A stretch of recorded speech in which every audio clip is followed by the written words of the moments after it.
Hello and welcome to the Fantasy Fiends podcast. I am one of two hosts. My name is Stevie Collier, and I am here with my excellently bearded, you can't even say excellently, my handsomely, there you go, handsomely bearded. We'll go stupendously bearded. Stupendously bearded co-host, Andy Peliquin, author of Blade of the Destroyer series. Today's guest author is the excellent David E. Olison, and my first question is, did you make that map on your Patreon? It's Daniel Olison. Daniel? What'd I say? David. Oh, God. Oh, no. Stevie is off to a great start. Oh, man. I met Daniel. I know you did. No worries. I'm sorry. And you also come from Denmark. That's 3 Ds right there, and it's just a mess. Yeah. Well, I did the same thing in an exam once where I was supposed to say stylistic and I said sterilized, and it went great from onwards. It set an awesome tone for the rest of that exam, so I assume it's the same thing here. Yeah, it just, if I make a mess up or a little oopsie, then it just, you like how I called it an oopsie, Andy? When I make an oopsie, the podcast just gets way better. Like a full-on grown-up. That's what I love about you, Stevie, is you talk like a grown-up. I got it from American Dad, Roger. I love that show, by the way. Huge American Dad fan. Absolutely.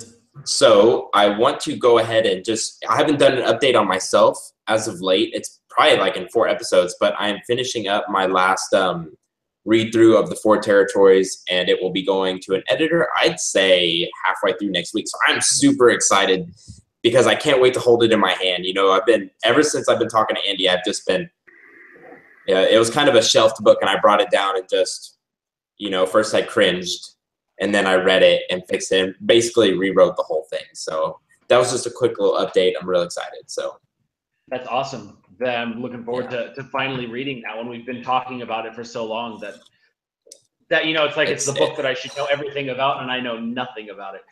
I don't want you to read it. I don't want you to read it either, Daniel. Well, I certainly understand the feeling that you're having, that anticipation. There is quite nothing like the first time you get to hold something that you've worked on for years in your hands. Mm-hmm. Yeah, very, very excited. Yours is like what? You said 5 pounds? 3 pounds, but 3 pounds. Hardcover, I'm guessing, right? Yes. I have an example here to show. Whoa. It is quite a heavy one. So if you didn't go through Amazon, and I want you to tell this story to our viewers too, because it's quite interesting how you're doing all of this. How did you print that book? Yes. I did was I found a print-on-demand company. This particular works out of Germany and has offices in other European countries.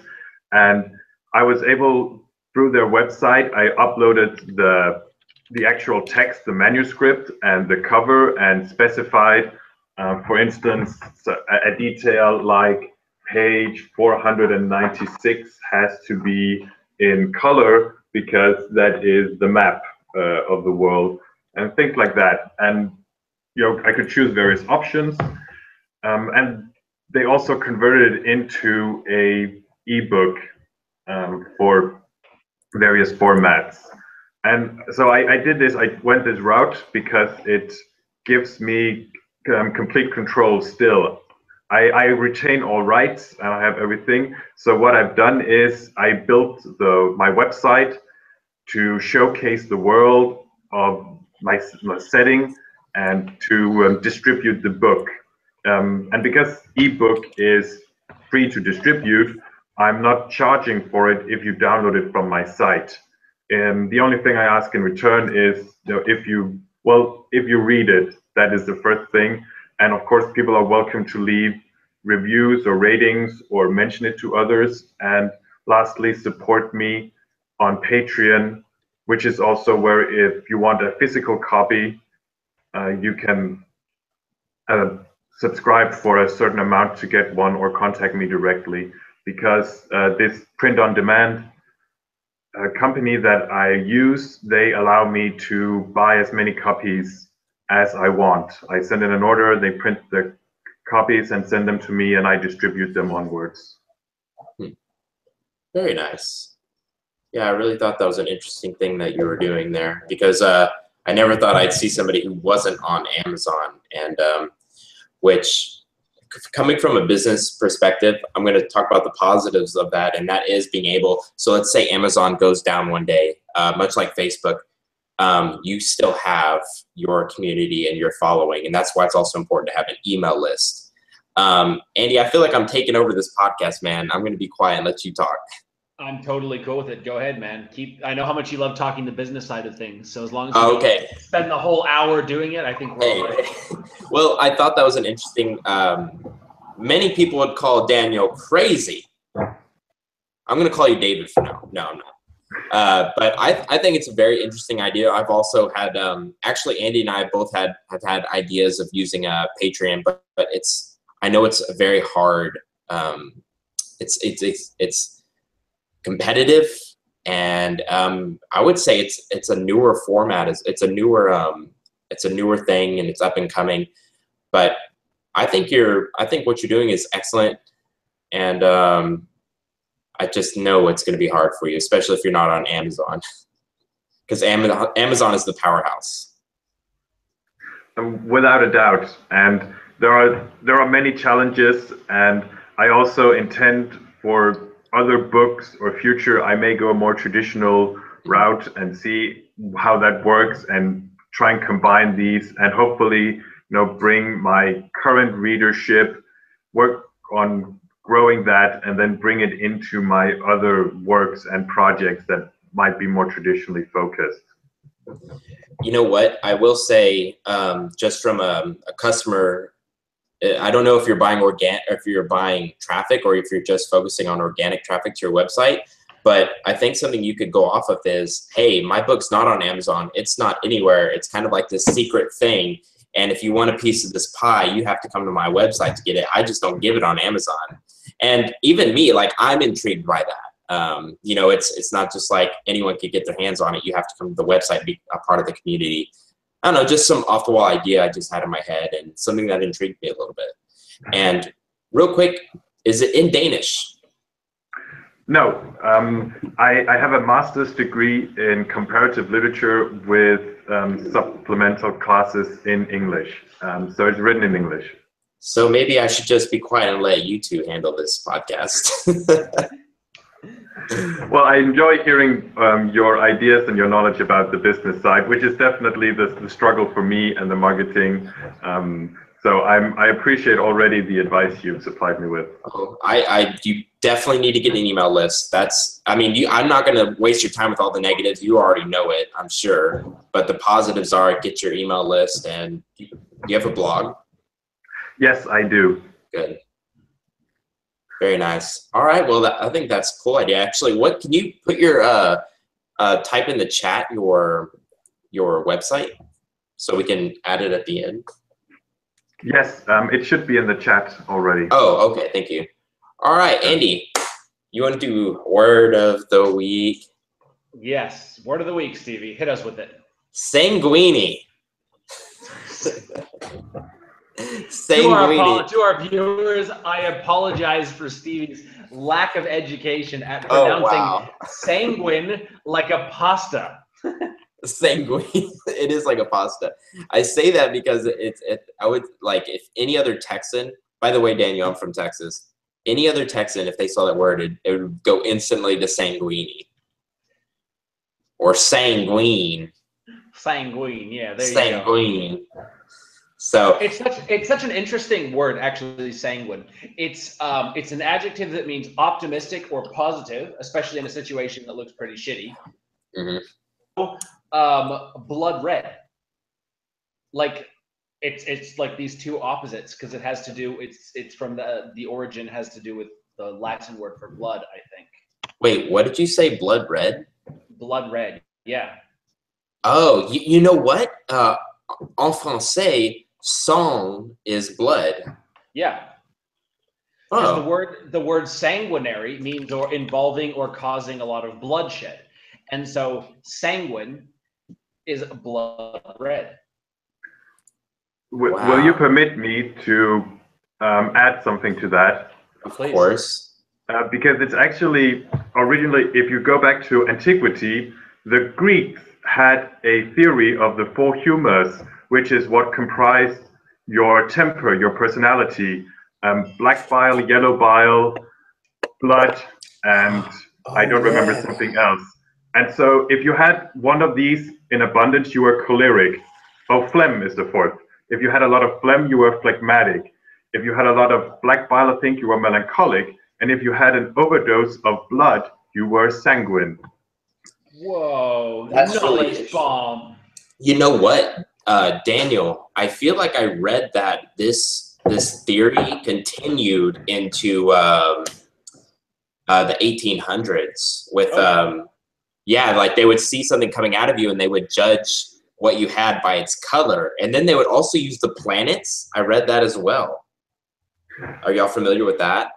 All of that rings very true, because the Renaissance was a rebirth of antiquity, but also before that, for the Middle Ages, they based, especially their medical knowledge, they based on ancient Greece and ancient Rome. If you ever heard of Galen, he wrote the treatise on medicine in antiquity, and he was used up until what we would almost consider modern times. And another thing you mentioned, exactly the planets, if you take the word influence, we all know what that means, but it comes from the idea that the planets affect us. So if a person is sick, it's because Jupiter is particularly strong, and so the influence of Jupiter is in the atmosphere. And from that concept, we have the modern word influence, as is something that affects other things around it. So you're completely right. I thought I read it somewhere. So to this week's theme, Andy. Yes. Is it now time for me to talk? I've been quiet for a whole 2 minutes. I know, it's miraculous. Okay, so the theme theme this week is one actually that I'm really interested in, not only talking about but learning more about, is prostitution and fantasy. Yeah, that you would be the one leading that discussion, Steve. Yeah. Oh wow, Daniel. I'm sorry, Daniel. Okay, so most fantasy is set in sort of a medieval Europe setting. You know, you've got the British, the French, the Germanic, the Norse. That's even Italian or Spanish. It has that sort of flavor to it. But then there's so much more outside of medieval Europe that really doesn't get touched on enough. You know, you've got the Turks and the Ottoman Empire, that whole battle that was going on, the Byzantines, the Indians, the Chinese, the Japanese, North Africa, all the African tribes deep in the heart of the continent. There's so much more going on in the world, but fantasy usually tends to be very medieval Europe. But it's so interesting to explore those things, and it's something that's not done very often. Daniel, you were the one who suggested this topic. Would you have something to add? I have many things to add, so I'll try and restrain myself at least one at a time, because I completely agree with your sentiment that there are so many interesting things, so many interesting places to draw on inspiration, or that the great thing about fantasy is that it can be inspired by almost anything. And also when it takes something like history or historical details, it still can transform it or turn it into the most magnificent stories. And as someone who writes very much from a European setting, I'm not saying this to disparage, obviously, authors who do that, because I am European and I use that a lot as my own inspiration, but I also try to go beyond that. And I think that it's a very natural step for fantasy, like any genre, has to develop or change. Otherwise it just grows stagnant. If we're always writing about the same kind of setting and same way it's always been, pretty soon readers are going to abandon it. And so that's your prediction, that readers are going to They're going to abandon what now? I'm sorry. I don't think they will abandon it. I think they will demand that the typical settings we see become more nuanced, become more detailed, become more interesting, that we go beyond the kind of knights and swords we see, for instance, from Lord of the Rings, that we've had that now for a very long time. And readers need more. They know those kinds of stories. They want the stories where you have characters from other settings, other cultures, perhaps interacting, or just as there is a call for greater diversity in characters for all sorts. I believe you discussed that a couple of episodes ago, if I'm right. So, what setting would you? What do you have an example of a setting that might become popular, so I can steal it? Yes, certainly. I read myself a couple of books by indie authors, much like myself. One is called The Woven Ring by M.D. Presley, and it's set in, or it's inspired by the Civil War in America. And it's what you would call gunpowder or flintlock fantasy, I'd say, where it mixes, magic and such with an era where gunpowder exists. So we already progressed beyond, medieval, the medieval setting. And there is also the Powder Mage series. I think this is becoming more and more popular, this idea of magic against gunpowder, against technology, and this kind of clash. I could definitely see that becoming more interesting. Yeah, I think Flintlock Fantasy is the name for it. Sort of like the beginning stages of gunpowder in a fantasy world.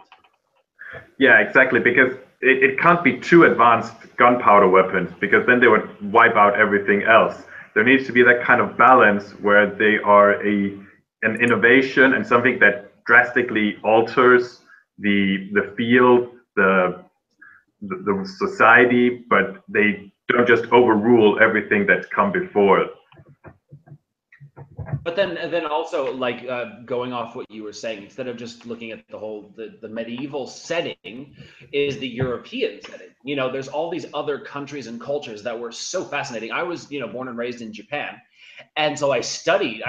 My schooling revolved around Japanese history. All the famous warriors like Nobunaga and those guys who just did amazing things. If you read Japanese history, you hear some fascinating things. Warriors who did amazing feats of heroism, or they fought an army, or there was this one Chinese story about a general who opened the gates to his city and sat on the top of the gates playing a lute, and the enemy didn't attack him because they're like, this guy's got something up his sleeve. Like, just stuff like that never happens in European settings. And just the craziest things happen in Chinese, Japanese, Indian, Africans, even the ancient Indians of Mexico, the Incas, the Aztecs, the Mayans. You can do so much more stepping outside this medieval. And I do like that a lot of authors are experimenting with these other cultures, but I think we need more of it. More Arabian Nights types of settings, but with actual people. People who've done the research about what living in ancient Turkey or ancient Damascus or what these things were like. Bringing that to us, it brings that whole exotic vibe that makes fantasy so amazing. Yeah, if I can mention one other example, because I have an example that does that. I feel like it deserves to be mentioned because it fits so perfectly what you said. It's a book that's called A Star Reckoner's Lot by Daryl Drake, and he researched the ancient Iran or Persia, the cosmology of it. It's pre-Islam, so it's when it was Zoroastrianism, a word that's very hard to pronounce, but it's entirely different cosmology, and it is a magic that is based on the alignment of the stars and the planets, and it's exactly what you described. Someone does the in-depth research about this culture, this period, this world, this setting, and writes a very unique fantasy story thanks to it. But I felt I had to mention it because it fits so well what you were just calling for. And I hope to see more of that. I think ancient Iran is a fascinating setting. I think there are lots of other fascinating settings that I would love to read books set in. I actually said this I mentioned this in the last podcast that my next book, I'm not going to continue the Four Territories or the line or the grind. I'm going to just let those go out there in the world and see which one's more popular and then write the sequel to that one. But while I'm waiting for that, the third book I want to write is set in an Arabian setting. So like I'm very ignorant when it comes to ancient Iran. Actually, my blood is mostly Persian, which is now Syrian, right? So I'm 1/16 Syrian, so that means I'm a mutt. But yeah, so in fact, quick question for you guys. Was the Shimtar created in ancient Arabian lands? In that kingdom over there? I'm sorry. What are you calling it? I'm not sure I'm familiar with it. The Shimtar. It's SCHIM. The weapon. Scimitar. It's not a Shimtar? I would call it a scimitar. Oh my god. Yeah. Oh my god. Brit Stewarden's weapon is not a Shimtar. It's a scimitar. Oh. It's read as Shimtar. No. What? Oh, no way. I've been spelling that incorrectly this entire time. So embarrassing. It's a very good thing to discover before you start writing your book. Yeah, hey, but there is Control F, so. Okay, yeah. The scimitar. Well, I'm looking it up right now. I believe Eastern it is. Countries. Yeah, it's a cavalry weapon from the Middle East, I would say. From the Ottoman period. So it was used to decapitate people? It would be used, you're riding on horseback, it's used so you can slice downward, and because it curves, it doesn't get stuck in the guy you're slicing. So it's already free, and you're free to just keep slicing to each side. Yeah, it's definitely a slashing weapon. That's freaking awesome. Definitely today I thought of a title, and it would be Drugs and Scimitars. Because it has to do with drugs and scimitars. Definitely. Yeah, interesting. I wanted it so Pulp Fiction kind of stirred the pot when it came out, right? It was a little bit more funky. Would you say it'd be more funky, right? I would say it would make me pick up and see what's this book about. See, Andy? That's a compliment. Yeah. That's a compliment. That's what a compliment sounds like. Yeah. Wow, you know what? I'm still on the fact that I've been calling it Shimtars for a long time. Today's not your day, Stevie. No, and the reason why is because I'm only 1/4 through my coffee. So let me get down to the bottom of this. Yeah, there you go. Yeah. Start drinking and stop talking. There's a little bit of Jameson in here. And there's the explanation for it right there. No, I wish there was. I wish there was. So, Daniel, we do not get a lot of people from Denmark. I know we don't do this a lot. It's kind of off topic for the Four Territories, but could you tell us a little bit about Denmark? I love different cultures, so I'd love anything you have to say about Denmark. Well, I would be happy to. It's in Northern Europe, part of what's also called Scandinavia, which means it's also, historically, it's the Viking homelands. So anything you heard about, Norse mythology and longboat riders and all that is part of the Danish backstory. And because of it, for instance, because they were very active in England, everyone wanted a piece of England back then. There are numerous words in modern English that are from the Danish language, or back then it was considered Old Norse. A word like they and them are because of Old Norse, they replaced the original English words. Really? Yeah. And Denmark has been a monarchy for more than 1,000 years. about 11 to 1200, depending exactly what you can, how you measure it. It has the same ruling family. We're a constitutional monarchy, same as Great Britain. So we have a queen, but she's not allowed to do anything. But it's the same. It's the same dynasty that has been the kings and queens of Denmark for 11, 1200 years since our history began, basically. And our flag is the oldest national flag in the world as well. You know, I'm really glad I asked that question because it's like you already had a list of the most interesting things about Denmark ready. It's like you're ready for this question. Well, I enjoy traveling a lot, and as you say, it's not often people meet someone from Denmark. So over the time, I've learned what are the most interesting things I can tell people about my country. Yes, you know, I actually was in Denmark for a very short time, and by short time, I mean from airplane to airplane. And I just have to ask, is all the food in Denmark super ridiculous expensive, or is it just that freaking airport?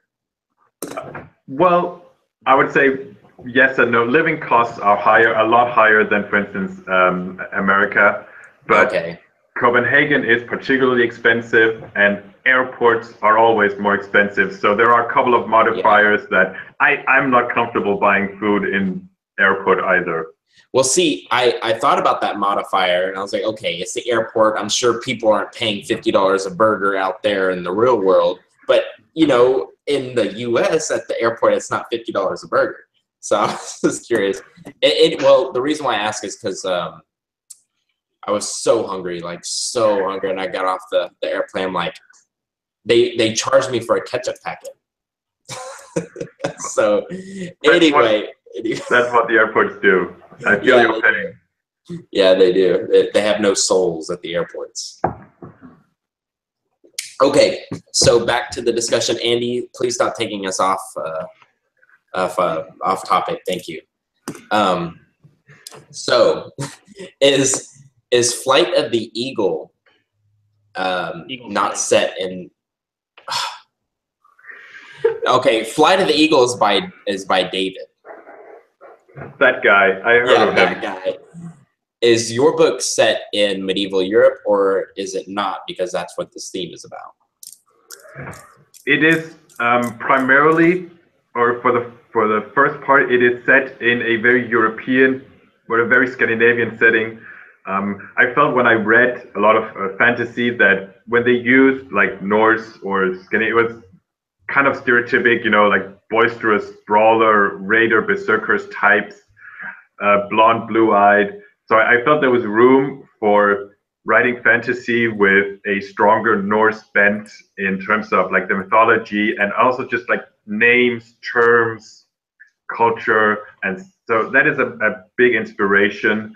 But I've tried already to include, for instance, there is a strong Persian element and a strong Greek element in some of the people that you meet in this setting. And so while this first book, I planned 4 in the series, this first book is very much a European setting, but I plan to expand, and I will also, one of the future books will be set partly in Arabian inspired setting with, you know, actual Arabian inspired characters and so on. I feel like that is. Oh. No, go ahead. Well, I mentioned those 2 examples before, like someone using an American setting and someone going for the immersion in historical research. And so I think of my approach as the third way, that I'm taking what is a pretty traditional start, but I'm constantly trying to expand and include, show this is not a monolithic European culture. On the contrary, there are characters and there are influences from other cultures, because that's how it was in our world as well. Europe was not a monolithic culture in medieval age. There was enormous amount of trade across the Mediterranean with North Africa and Middle East, bringing constantly impressions and innovations and words affecting each other back and forth. What were we gonna say, Andy? No. I was gonna say it's so interesting to delve into those other cultures. I feel like like the whole war between the Turks and the Ottoman Empire would be such a fascinating like source material for military fantasy, or even just like a well-written fantasy based on the political back and forth that was going on. I think I'm going to write it.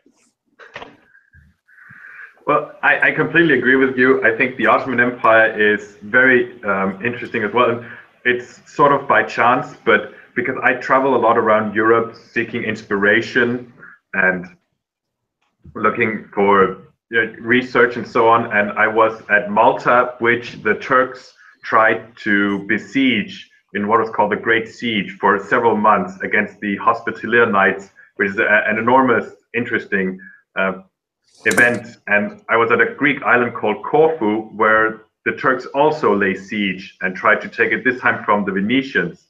And in about a month, I will be going to Vienna in Austria, which the Turks twice tried to attack and conquer in 1590-20 and 1683. So it's become like an unofficial theme for me to go around and see where the Turks besieged areas in Europe and their battles. So I'm completely with you. I think you should write that. It would be an amazing setting. Yeah. I will say that there's two books offhand that do non-European cultures really well. One is by Elizabeth Bear, and I can't remember the name of the series. I'm going to Google it right now. It felt so much like the Genghis Khan stories. Like it felt like the character was like Genghis Khan's son or something. It's called Eternal Sky, the series. It's 3 books, and it has this distinctive Mongolian feel with sort of a Chinese Chinese setting. There's the Mongolian and the Chinese setting. They were both super well done, super fascinating, delving into that. And the other one is I think it's called the Thousandfold Thought, or the Prince of Nothing, by R. Scott Bakker. And it feels exactly like the Crusades, and it's you've got the feeling sort of the Byzantine armies and the Saracen armies, and then there are some of the European style armies, and so instead of them fighting each other, they're fighting some ultimate evil. But it doesn't feel at all like medieval Europe. Instead, it feels more like the Middle East, with all these different cultures brought in. Both of those series were quite good in their diversity. I actually also read a book a long time ago that had to do in ancient Arabic countries, and it was called Blood Red Horse. And it was extremely boring. But it was the first book I've ever read that wasn't, like you said, Daniel, in the medieval Europe, but in in a country of sand.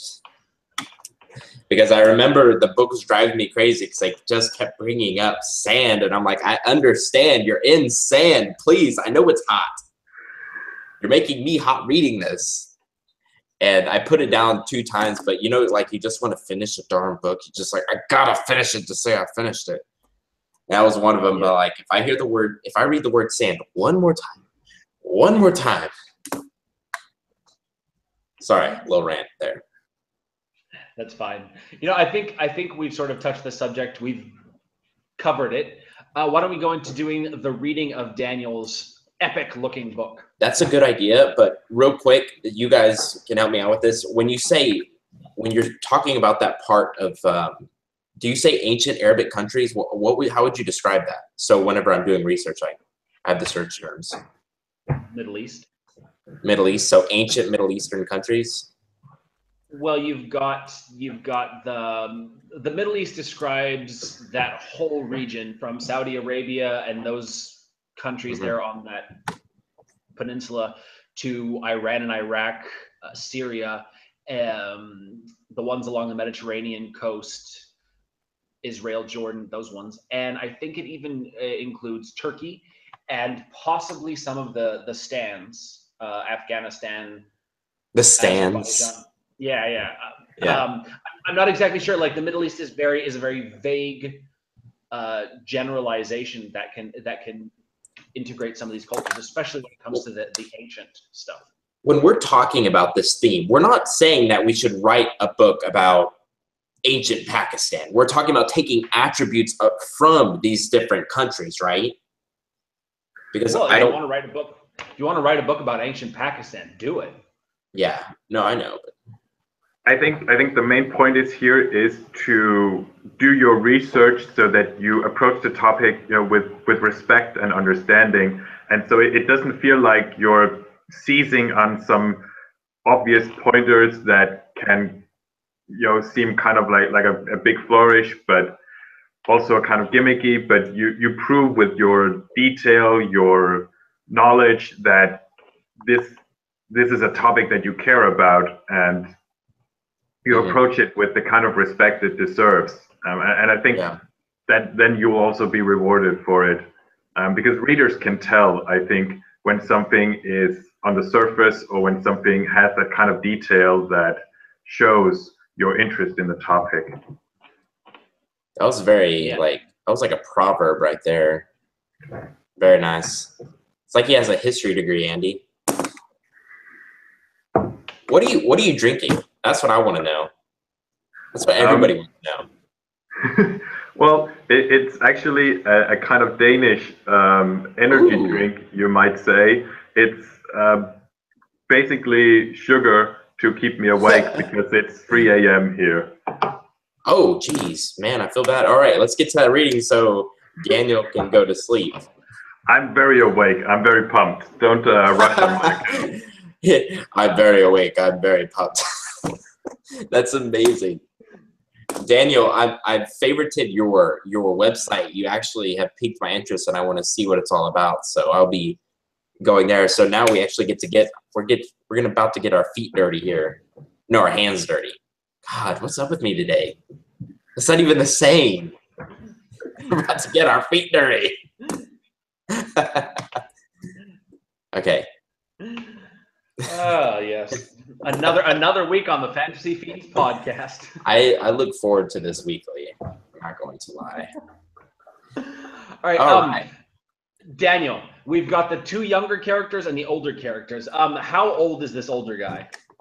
I would say he's around 60 years old.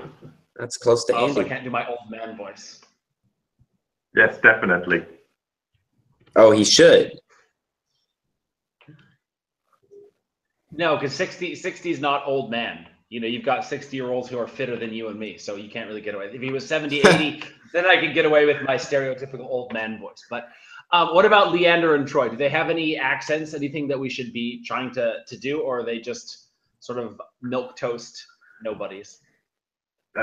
Yeah, they are. They're around 20 years old, and Leander he's a nobleman, so he might speak, a little more fancy, and he's a bit of a dandy, not particularly useful for anything. Whereas Troy is a bard. He might have a little more gutter speak or less fancy pronunciation. But they are basically a couple of friends who aren't really good at anything. I mean, he's a bard technically, but that doesn't mean he's any good at it. That sounds perfect. I'm going to read the two young guys because I can actually hear their voices in my head, and let's see if I can pull them off. Okay, what am I reading? You're reading Leander.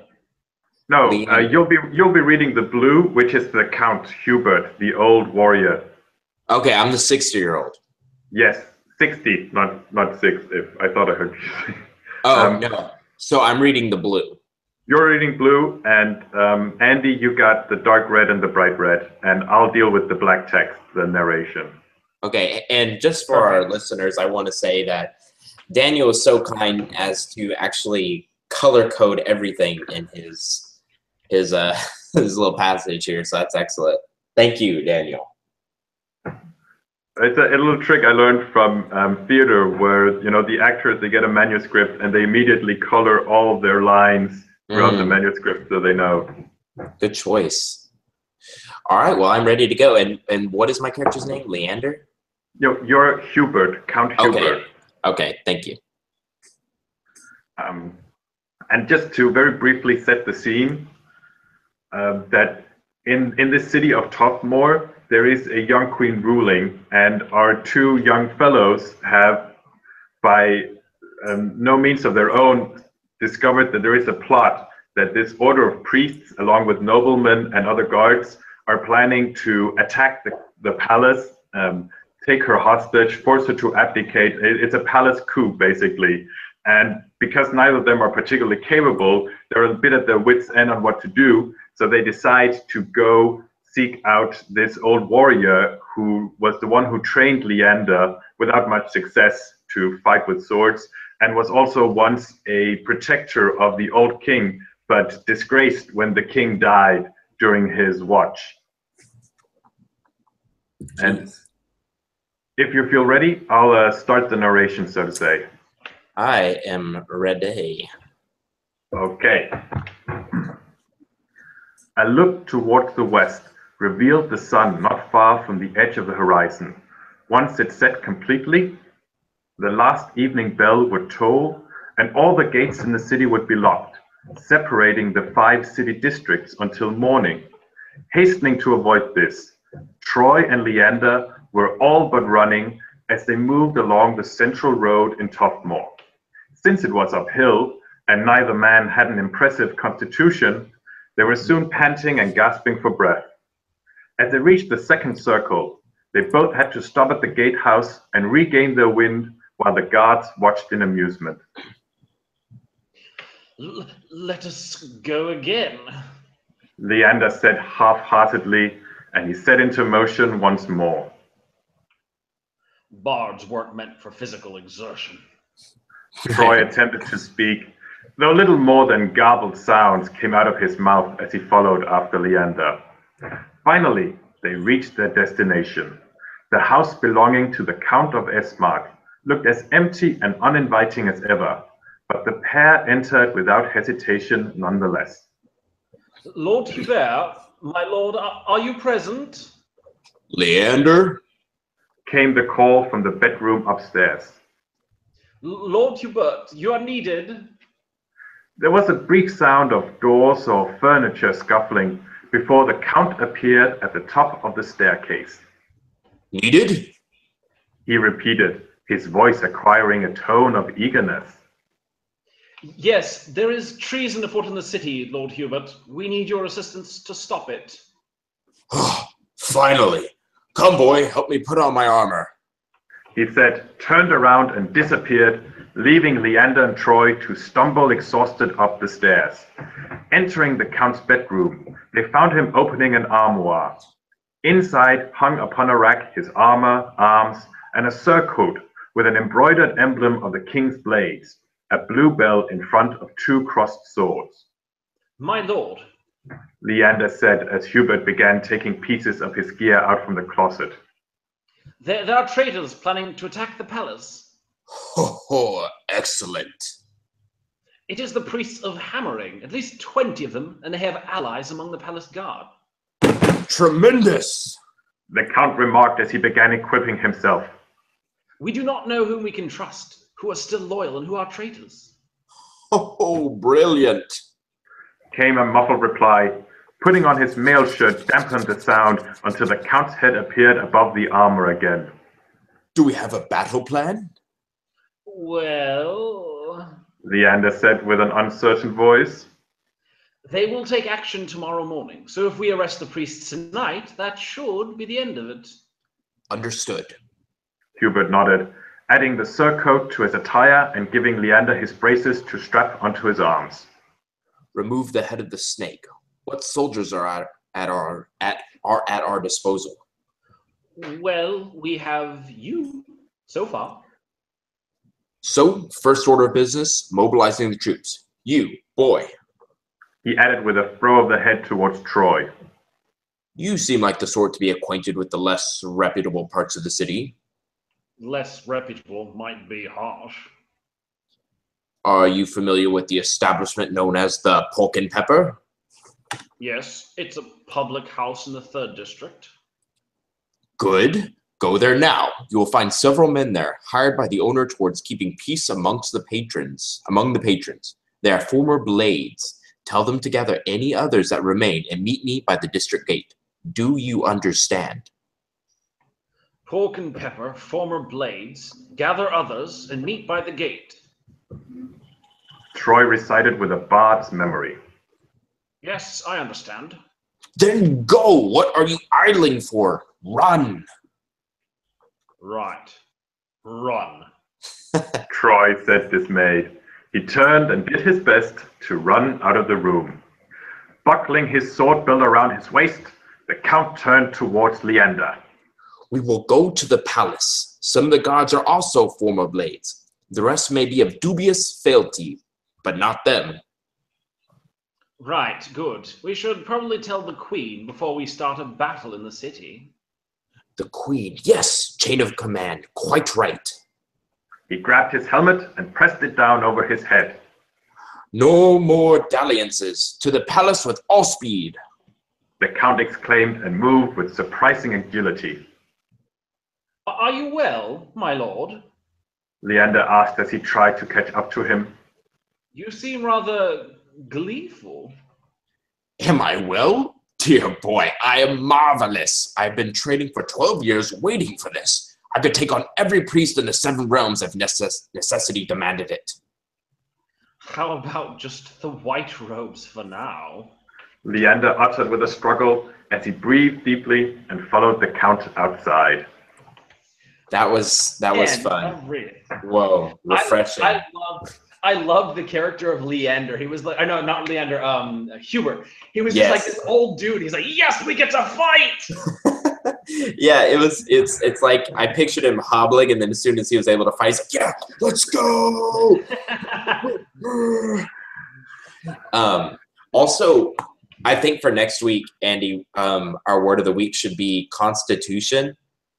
Which is in his first paragraph. I really like the use of that word. It's very Dungeons and Dragons-y, you know? It's not a word. Definitely Dungeons and Dragons-y, Stevie. It's not used a whole lot. If you said it in everyday speech, no one would understand what you're talking about. Oh, my Constitution. No one would know what that meant. In your circles, maybe? Yeah, okay, Texas. No one would know what it meant in Texas. So I'm trying to do a Texas right here. They just hear the Constitution of the United States of America. You're so right. That's what they would do. That's exactly what they would do. I'm in an apartment complex, so I'm keeping my voice down, but I'm really excited right now. That's hilarious. People would really do that. You talk about the Constitution of the United States? The Constitution that gives me a right to bear arms, son. And I ain't talking about no arms of the bear. I'm talking about AR-15s. So actually, God, I miss Texas. It's been a couple of years since I've been back. Every time I go to Texas and stay there for more than a couple of days, I come back with just that hint of Texan that takes a few months to get rid of completely. And you drink some sweet tea.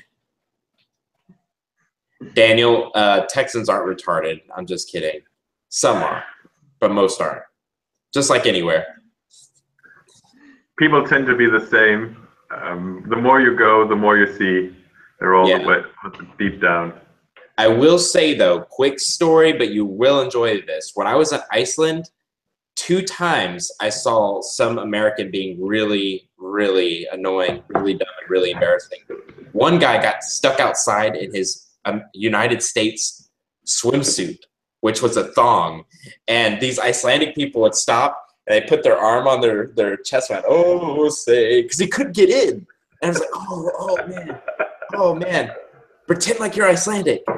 Who wears American flag undergarments in Iceland, which it's freaking cold, and gets locked out of their house?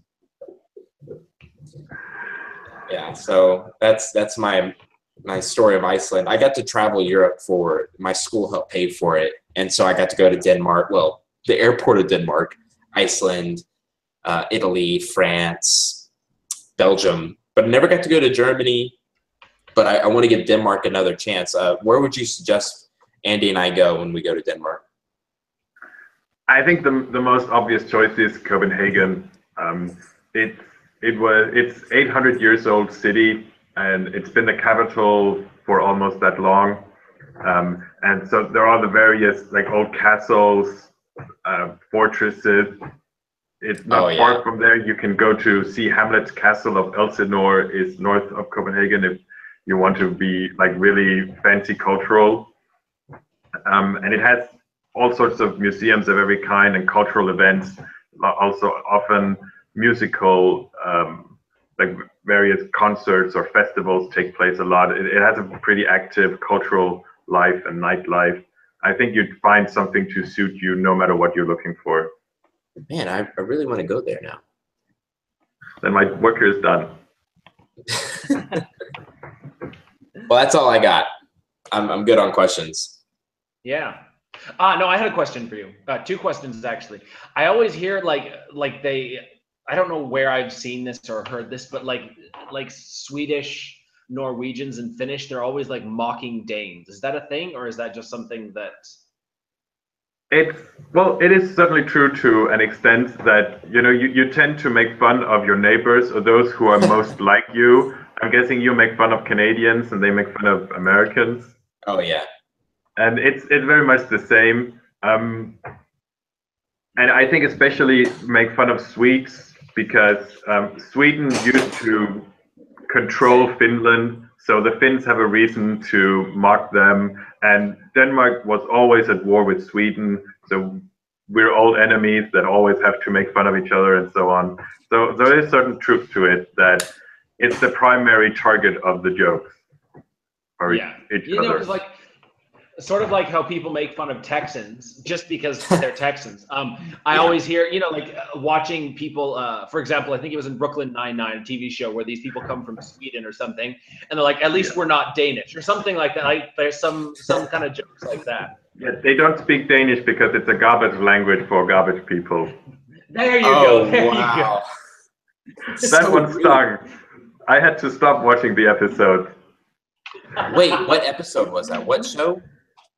Brooklyn Nine-Nine. Oh wow, that one stung. Wow. You know, Texans, we make fun of Arkansas. That's our go-to. And California, we don't even talk about California. California is like that's where the nonsense is. We don't want a part of that. We're not going to talk about it. And because it's like it will infect us with liberalism or something. Yeah. Oh yeah, So totally. we're not talking about California. And New York. Why do you want to go to New York? It's cold up there. So, it's ridiculous. Daniel, my second question. Now, I don't remember where I read this, but I remember reading, or I think I remember reading somewhere that, like in the days when the Vikings or the Norse were raiding Europe, that the Danes were considered like people were more afraid of the Danes than the people on the other side of Scandinavia, because the Danes were more organized and more ferocious in battle. Is that true, or is that just something that I think I heard? There is, to some extent, some truth of it in the fact that Denmark was organized into a kingdom sooner than, for instance, Norway and Sweden, had a larger population, which meant that the Norwegians and the Swedes often went to raid. But because they were better organized, the Danes came to conquer land and stay. And so, for instance, they did this in England twice, where they took over northern England. That's what's called the Great Heathen Army of the 9th century. And in fact, in the 11th century, the Danish kings twice conquered all of England because they had so many supporters. And what they also did was in Normandy, in France. And the reason it's called Normandy, and Norman is from Northmen, because Danish Vikings were unable to stop them plundering France, so they gave them this land instead. If they would, stop. I had to write a paper on that. Yeah, I actually did. I had to, and when I wrote that, my French teacher got a little bit mad at me. I'm like, so they solved their issue by giving them something. And like, but I think he took it like, oh, France just gives up every chance they get. I didn't mean it like that. I didn't mean it, but he got so mad at me. God, I didn't. I got a good grade on the paper. Luckily, he's blind to that. But He's so mad. And I didn't mean it that way, but I asked it in French, which, you know, when you're learning a language, points get mixed up when you're trying to talk. So, but I'm sorry, I did have one last question before we get off. Can you say something in Danish, like, hello, how are you? Ja, definitely. Det har været en fornøjelse at være her og snakke med jer i aften. Jeg kunne meget godt tænke mig at gøre det en anden gang også. Wow. I know this sound, yeah, whoa. Andy probably didn't understand any of that, but I totally did. Yeah, so Yes. I'm so glad I have you to translate it for me, Stevie. Could you tell said- me what he said? Oh yeah, easily. He said this show is much better with Stevie and would be even better if Andy wasn't on. No comment. So you got it right, Stevie, except it's the reverse. He was actually saying that I was the one that should be here, not you. And he called me doesn't Big wanna hurt your Nose. Man, that's cool. That's cool. Makes me want to learn Danish now. And actually, like, there's like, I don't know if it's a scam, but apparently you can buy Danish royalty for your name. Have you heard that? It's not possible where I'm from. I'm not sure who's selling this. Oh, yeah, I thought you could like buy your way into Danish royalty, like the bloodlines. You know, it's certainly possible. There's certain ways to do it in France, actually. So to become well, anyway, I didn't know if it was from Denmark or where, but y'all should look that up. That's actually a possibility with papers and everything. If you believe that, Stevie, I've got a statue in New York that I want to sell you. I'll give you $4,000 for it. All right. Yeah. Andy. We are pretty much out of time. So Daniel, why don't you tell people where they can find you online? Yes. My website is like the primary place. It's annalsofadal.net. That's one word, and annals like the kind of thing that monks would write in a dusty monastery, and Adal is Adal. But otherwise, if you look for the Eagle's Flight fantasy online, you're gonna get all me results. And if you follow me on, I have a Facebook page associated, and I'm on Goodreads as well, and you'll get updates when I post on my blog. And after considering this topic, I will definitely be writing a blog post about this and the things we talked about tonight. And I generally blog about fantasy literature and literary theory and that sort of stuff. Yeah, I've just bookmarked your page, and I suggest all of our viewers go ahead and do that. I looked at a few of his blogs. They look super interesting. That's going to be a lot of reading for me to do because Daniel's a smart guy, and you want to read from smart people so you can get a little bit smarter. But remember, knowledge is not power. Knowledge is potential power, and you should put action behind your knowledge. Sorry, I just read that in a book, and I really liked it. So, but yeah, go and read Daniel's blog posts. I'm going to tonight. Well, I will repeat what I said in Danish, but in a language more accessible, that it's been an absolute pleasure to do this podcast with you. And I hope maybe one day to repeat the performance, because I had a blast of a time. Awesome. Thank you so much for coming. Next time you have a book coming out, just send us an email and we'll be happy to have you on so you can tell us more things in Danish.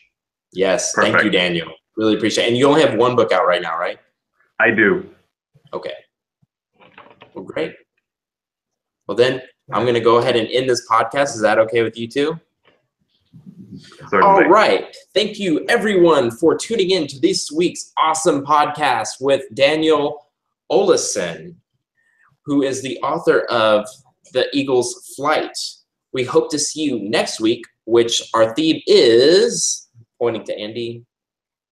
Next week, that is a great question, Stevie. Yeah. Oh, next week we've got John Cronshaw, I believe his name is. I'm probably messing that up, but we're going to be talking addiction in fantasy, compulsion and obsession as well, which are both psychological issues, and then addiction more the physical manifestations of those things, whether it's drug addiction, alcohol addiction, but then also sex addiction, gambling, just addiction as a whole, not only as a, you know, as something that you can use to make your character flawed, but to actually make them more realistic and delve into that sort of as a secondary antagonist, that not only does your character have to, you know, fight some enemy, but they've also got this enemy inside them that they're dealing with. It can be a really fascinating thing to use. So I'm looking forward to that. It's gonna be a good episode for me. Maybe it'll help me conquer my crack cocaine addiction. Oh, okay. Whew, feeling good. I'm just kidding, guys. That wasn't crack cocaine. That was powdered sugar. All right. Okay, I'm going to end the podcast for real now. Thank you, everyone, for watching or listening. Please like and subscribe if you're on YouTube. If you are not, please follow us on whichever podcast thing that you are using, Podbean, iTunes, whatever. And tune in next week for another excellent episode of the Fantasy Fiends podcast. Thank you very much, Daniel. Andy, I will see you next week. And we all three have beards. Yeah. I feel like that's sort of a recurring theme. We got to get some women on here to sort of break up the color. Women with beards. Done. Yeah, I really wish you'd ended the podcast before you started talking about this. I know. We're going to cut it off now. Okay. You guys have a great night. See you later. Bye.